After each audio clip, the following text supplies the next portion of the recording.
2024년 11월 미국의 부츠 브랜드 레드윙이 전설적인 배우를 기리는 제품을 출시했습니다. 그 주인공은 스티브 맥퀸, 킹 오브 쿨이라 불렸던 당대의 아이콘이죠. 1960, 70년대 스티브 맥퀸은 소문난 레드윙 마니아였는데요. 영화에서도 바이크 위에서도 그리고 휴식 시간에도 그의 발에는 언제나 레드윙이 있었죠. 1971년 맥퀸이 스포츠 일러스트레이티드 표지를 장식했을 때 신었던 신발도 레드윙 목토 부츠였고요. 그리고 반세기 뒤 스티브 맥퀸의 손녀 몰리 맥퀸이 레드윙과 협업해서 레드윙 목토를 현대적으로 재해석한 겁니다. 오롤 레거시 가죽에 탄색 가죽끈을 더했고요. 부츠 위에는 스티브 맥퀸의 서명과 그의 레이싱 번호 278이 새겨졌습니다. 이 맥퀸 에디션은 단 500켤레만 제작됐고 전 세계 20개 매장에서만 한정 판매됐고요. 그리고 제품 출시와 함께 레드윙은 브랜드의 정신을 담은 캠페인을 선보였는데요. 당신의 레드윙을 물려주세요 캠페인이었습니다. 이 캠페인은 부츠를 세대를 잇는 유산으로 바라보자고만 했습니다. 패스트 패션의 시대에 레드윙은 다음 세대에게 물려줄 수 있는 신발이라는 메시지를 전했고요. 또 부츠의 혀 부분에 누가 신었는지 누구에게 물려주는지를 고객들이 직접 기록할 수 있도록 했죠. 실제로 이 캠페인은 레드윙 고객들의 사연에서 시작됐는데요. 아버지의 레드윙을 아들이 물려받는 일은 흔했고요. 어떤 고객은 50년 넘게 신은 레드윙을 레드윙 본사로 보내오기도 했습니다. 이렇게 기증된 부츠들은 현재 미네소타에 있는 레드윙 박물관에 전시되어 있고요. 이처럼 레드윙이 집착해온 목표는 언제나 오래가는 부츠였습니다. 튼튼한 가죽과 장인 정신으로 내구성 높은 부츠를 만들었고요. 매년 4만 켤레 이상의 부츠를 수선해줍니다. 이로써 연간 54톤의 자재가 버려지는 것을 막고 있고요. 결국 당신의 레드윙을 물려주세요 캠페인은 두 가지 메시지를 전한 겁니다. 레드윙은 닳고 해질수록 더 멋스러운 부츠입니다. 장인 정신으로 만든 레드윙 한 켤레는 수십 년 동안 이어져야 합니다. 이 캠페인은 단순히 부츠를 물려주자는 게 아니에요. 유산을 이어가자는 것이죠. 역사의 한 조각을 받아서 지키고 결국 자신만의 것으로 만들자는 겁니다.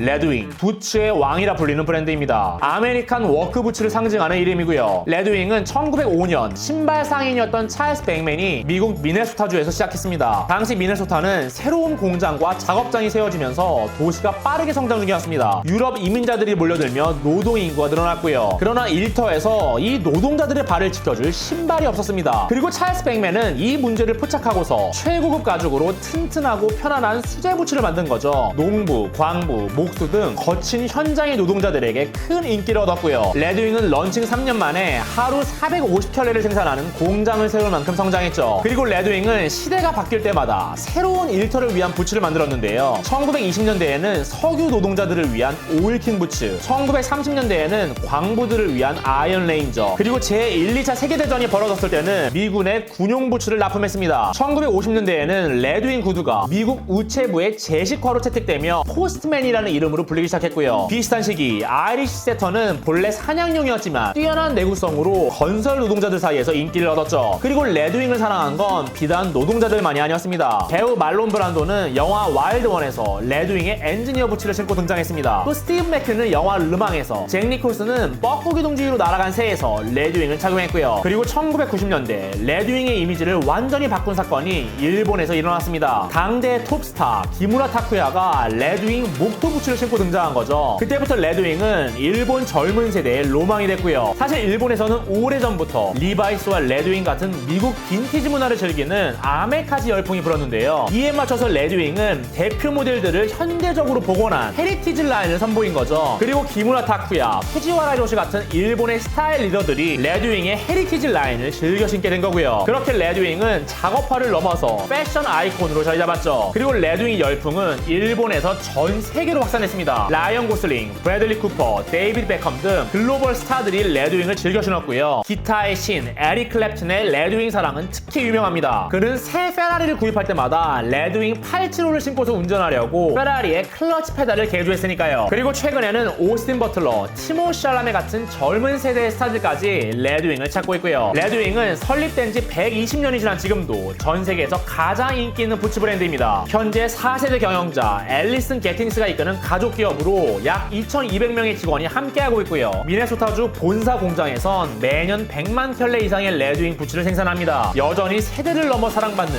물려주는 신발로 남아있고요. 저는 몇 년 전부터 운동화 대신 구두와 부츠를 더 즐겨 신는데요. 스타일링하기에 훨씬 더 좋거든요. 그래서 구두는 주로 알든을 신고요. 부츠는 한때 블런드스톤을 신다가 지금은 레드윙으로 완전 정착했습니다. 그래서 지금까지 모은 레드윙만 벌써 7켤레고요. 레드윙의 베스트셀러 아이언 레인저, 굉장히 터프한 엔지니어 부츠와 슈퍼솔 목톱, 레드윙 블랙스미스, 그리고 제가 가장 애정하는 백맨. 이건 블랙과 블랙체리 두 컬러를 가지고 있고요. 사실 한국에서는 아직 부츠 문화가 자리 잡았다고 보기는 어렵습니다. 운동화에 비해 관심도 낮고 불편하고 비싸다는 인식도 여전하니까요. 그럼에도 이 레드윙만큼은 오랫동안 확실한 팬덤이 존재해왔는데요. 제 주변에도 레드윙을 10켤레 넘게 모으고 커스텀까지 즐기는 레드윙 중독자들이 많거든요. 그래서 오늘은 저 역시 레드윙의 팬으로서 이 브랜드의 매력을 제대로 파헤쳐보려고 합니다. 왜 처음엔 비싸게 느껴지지만 막상 신어보면 모두가 돈이 아깝지 않다고 말하는지, 그리고 미네소타의 작은 회사가 어떻게 자기 정체성을 잃지 않고 120년을 이어올 수 있었는지 궁금하시죠? 오늘 소개해드릴 팔리는 브랜드는 레드윙입니다.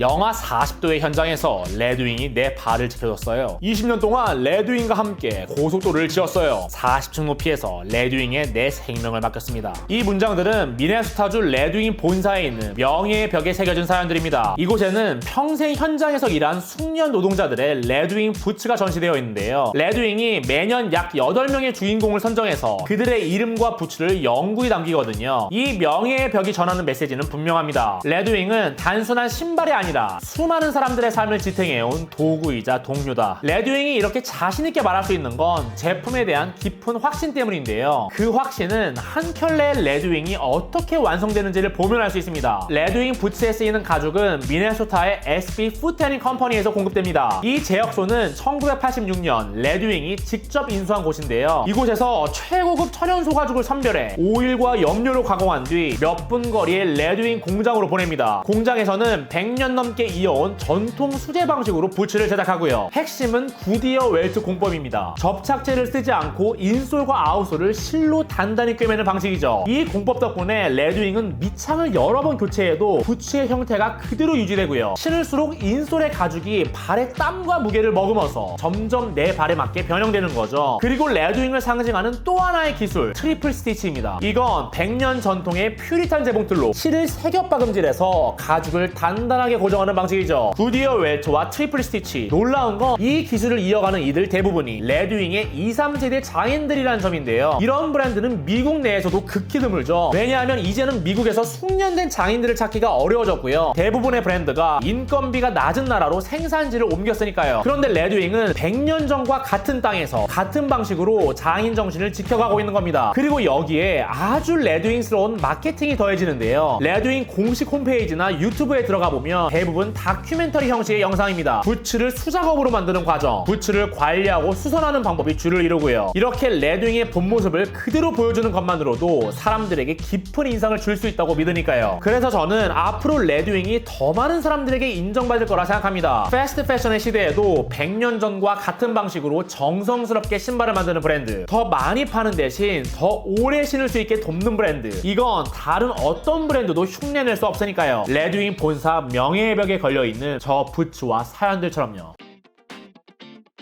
전 세계 레드윙 매장에는 한 가지 공통점이 있습니다. 바로 낡은 레드윙 부츠를 매장에 전시해둔다는 건데요. 이 부츠들은 판매용이 아닙니다. 직원들이 신었거나 고객들이 오랫동안 길들인 신발이죠. 레드윙은 이 낡은 부츠들로 자신들의 신념을 말하는 겁니다. 레드윙은 새 것일 때보다 오래 신을수록 멋있다. 이것이 바로 레드윙이 추구하는 익힘의 이야기인데요. 레드윙은 시간이 지날수록 멋있게 익어가는 신발이라는 거죠. 그래서 레드윙 팬들이 입을 모아 이야기하는 것도 막 신기 시작한 레드윙이 가장 멋이 없다는 거고요. 그리고 이런 익힘의 과정이야말로 레드윙이 사랑받는 이유인데요. 원래 레드윙 부츠를 처음 신으면 가죽이 뻣뻣해서 조금 답답할 수 있습니다. 그러나 몇 번 신다 보면 풀그레인 레더가 늘어나서 발 모양에 맞게 변하고요. 가죽에는 프리미엄 오일이 스며 있어 신을수록 색이 깊어지고 윤기가 살아납니다. 여기에 주기적인 오일링과 브러싱이 더해지면 부츠는 그야말로 멋스럽게 익어가는 거죠. 그리고 레드윙의 직원들도 이 익힘의 과정에 함께 하는데요. 다른 밑창을 교체해주고요.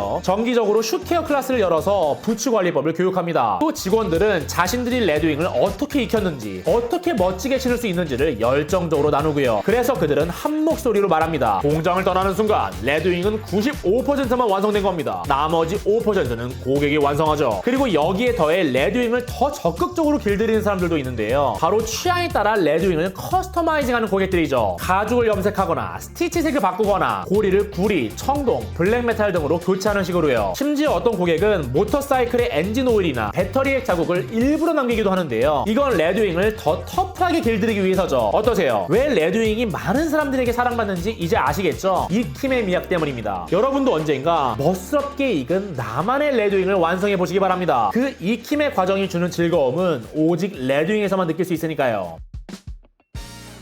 2024년 9월 이탈리아 명품 브랜드 펜디의 여성복 컬렉션이 공개됐습니다. 이 컬렉션에서는 1920년대 이탈리아의 글래머러스한 감성을 담았는데요. 정작 사람들의 시선을 사로잡은 건 신발이었습니다. 모델들이 신은 게 하일이 아니라 레드윙 목토 부츠였거든요. 목토는 펜디의 시그니처 컬러인 시에라 레드와 내추럴 베이지로 재해석됐고요. 사람들은 입을 모아 말했습니다. 역시 킴 존스다. 펜디의 디렉터 킴 존스가 서로 다른 브랜드를 절묘하게 섞는 디자인으로 유명하거든요. 루이비통 재직 시절에는 슈프림과의 협업으로 패션계를 뒤흔들었고요. 디올에서는 스투시와 에어조던을 끌어들여서 스트리트 감성과 하이엔드를 믹스했습니다. 그리고 이번엔 이탈리아의 펜디와 미국의 레드윙을 섞은 겁니다. 펜디의 장인들이 고급 가죽 쿠오유 로마노 위에 더블 F 로고를 한 땀 한 땀 새겨 넣었고요. 가죽은 미국 미네소타의 레드윙 공장으로 보내져 부츠로 제작됐습니다. 그 결과 미국 워크웨어의 실용성에 이탈리아식 우아함이 더해진 부츠가 탄생했죠. 레드윙의 새로운 모습에 패션계는 열광했고요. 이처럼 레드윙은 이제 작업화의 영역을 넘어서 패션계의 아이콘으로 자리 잡았는데요. 이를 상징적으로 보여준 장면이 2022년 파리에서 열린 겐조 패션쇼였습니다. 이날은 일본 스트리트 패션계의 거장 니고가 겐조의 디렉터로 데뷔한 날이었는데요. 런웨이만큼 화제가 된 건 패션쇼 맨 앞줄에 앉은 이들의 신발이었습니다. 니고를 비롯해서 퍼리 윌리엄스, 타일러 더 크리에이터, 그리고 카니 웨스트까지 모두 레드윙을 신고 있었거든요. 세계적인 패션 아이콘들이 한자리에서 레드윙을 신은 이 장면은 오늘날 레드윙이 패션씬에서 어떤 위치에 있는지를 단적으로 보여줬고요. 그리고 레드윙은 패션계에서의 존재감을 계속해서 키워가는 중입니다. 엔지니어드 가먼츠, 버튼 스노우보드, 인디언 모터사이클, 그리고 후지와라 히로시와 협업 제품을 선보였고요. 뉴발란스 997 모델에는 레드윙의 프리미엄 가죽을 적용했습니다. 타임엑스와는 레드윙 가죽 스트랩을 사용해 빈티지한 감성의 시계를 완성했고요. 무엇보다 레드윙은 브랜드의 클래식 모델도 계속해서 다듬고 있는데요. 대표적인 예가 2024년 20년 만에 디자인을 개선한 백맨입니다. 새 백맨은 이전보다 더 부드러운 엑스칼리버 가죽을 사용했고요. 해부학적으로 설계된 라스트와 힐 패드를 더했습니다. 그렇게 20년 전보다 더 날렵하고 편안한 백맨으로 거듭났고요. 또 레드윙은 이제 더스티 블루, 라벤더, 핑크처럼 과감한 색상의 부츠도 선보입니다. 한때 약점으로 지적받던 여성용 라인도 강화하고 있고요. 그 결과 노동자의 작업화였던 레드윙은 이제 도시의 스타일을 대표하는 패션 아이콘이 됐죠. 물론 요즘의 레드윙이 본래 정신에서 멀어지는 것 아니냐는 우려 섞인 말도 들리는데요. 레드윙의 확장에는 분명한 기준이 있어 보입니다. 우리는 1905년부터 지금까지의 모든 카탈로그를 보관하고 있습니다. 장기적인 계획 아래 다시 되살리고 싶은 스타일을 리스트업하고 있고요. 앞으로 레드윙이 어디까지 확장할지는 아무도 알 수 없습니다. 그러나 한 가지는 분명하죠. 레드윙이 120년의 아카이브를 지켜가며 섬세하게 진화하는 한 이 브랜드는 언제나 사랑받을 것이라는 것. 왜냐하면 전통 있는 브랜드의 운명을 가르는 건 결국 익숙한 과거를 시대에 맞게 조율해내는 능력이니까요. 그리고 지금 레드윙은 그 일을 세계에서 제일 잘하는 브랜드고요.